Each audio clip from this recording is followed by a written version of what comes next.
Welcome to Beyond the Surface. My name is Leah Iremson. On today's episode, we'll talk about something that is very personal to me. It's about something that most of us have done most of the time, without even realizing it. We build walls, not the kind made of bricks and concrete, but the invisible kind. Walls made of silence, guarded heart, and phrases like, I am fine, when we're really not. Walls that protect us from heartbreak, but also walls that keep love, connections, and genuine people out. I want you to picture this. You've been hurt before, maybe by someone you trusted deeply. Maybe you gave your heart to someone who didn't even know how to handle something that pure. Maybe you believed in forever, and forever ended too soon. So you told yourself, never again. You learned to smile without feeling. You learned to listen without sharing.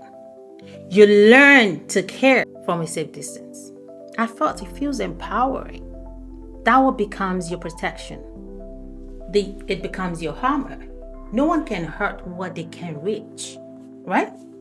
But slowly, it becomes more than protection. It becomes isolation. You stop opening up. Not just to romantic partners, but to friends, to new opportunities, to life itself. You start saying, I am better alone, when in truth, you're just safer alone. And that's the tricky thing about emotional walls. They don't discriminate. They don't just block pain, they block everything. I have met so many women, so many men, strong, beautiful, resilient women who carries this quiet hammer. Women who have been through heartbreak, betrayals, abandonment, and still get up every morning, still love their children, their family, still go to work, still build a life. But the truth is, sometimes the strongest girls are the ones who are most afraid to feel again. We think, if I let someone in, I might get hurt. If I let someone see the real me, they might walk away. If I depend on anyone, they will disappoint me. So we become self-sufficient to a fault. We become emotionally independent. And while that sounds powerful, sometimes it's just another word for lonely. Here is what we often forget. Healing doesn't mean building walls. Healing means building boundaries. Boundaries protect your peace. Walls block your growth. Boundary says, I value myself.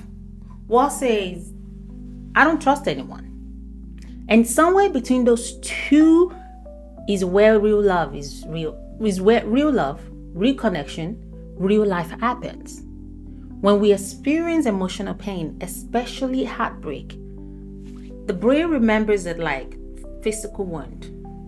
Science shows that emotional rejection activates the same part of our brains as physical pain.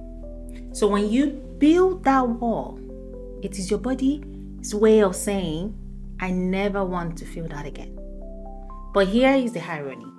Everything you avoid, vulnerability, you're reinforcing fear. And fear doesn't protect you, it imprisons you. You start interpreting kindness as manipulation. You question sincerity. You push away people who actually want to love you. Right? That's how trauma rewrites your emotional code. It tells you danger where there is safety. So to hide when what you really need is to heal. So how do we break the pattern? How do we lower that wall without leaving ourselves completely exposed? First, acknowledge the reason the wall is there. It didn't appear for no reason. You build it to survive, and that deserves respect. Survival isn't the same as living. Secondly, start with small cracks of vulnerability. You don't have to let everyone in. Just start letting someone see a little more of you.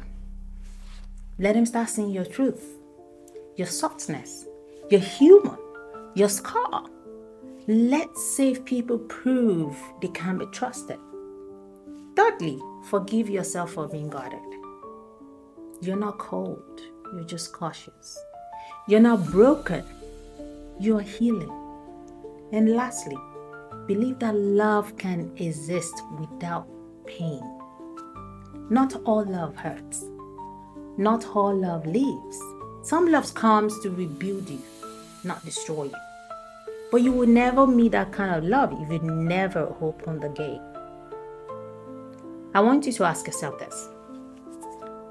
What if the person you're meant to meet, the one who will bring peace, not chaos? What if they are already close, but can't find a way in? They can't find a way through your wall. What if your healing, your happiness, your next chapter is waiting right outside that door you've kept locked for years? Sometimes protecting yourself is the very thing keeping you from your blessing. Sometimes the things you fear most, vulnerability, is the only thing standing between where you are and the love you truly deserve. Let's talk about how to begin healing. Here are a few things you can practice, starting today, to slowly open your heart again. The first one is self-awareness. Self-awareness journaling. Write down what your wall protects you from. Be honest. Sometimes just naming the fear takes away its power. Saying it takes it away. Say vulnerability. That second one. Share something small about yourself with someone trustworthy. Watch how they respond. And remind yourself that not everyone will hurt you. The third one. Stop predicting. Stop predicting pain. Every time your mind says this will end badly, pause and ask, what if it doesn't? Number 4, therapy or guided self-reflection. Sometimes you need help. You need help unpacking why you built the wall. A therapist can help you rebuild from a place of strength, not fear. The 5th one, affirmation for openness. I am safe to love and be loved. I release the fear of being hurt again. My heart is healing and expanding. You don't have to tear your walls down overnight. You just have to open a window. Just enough light to come in. Just enough. Because love, the real kind, doesn't force its way in.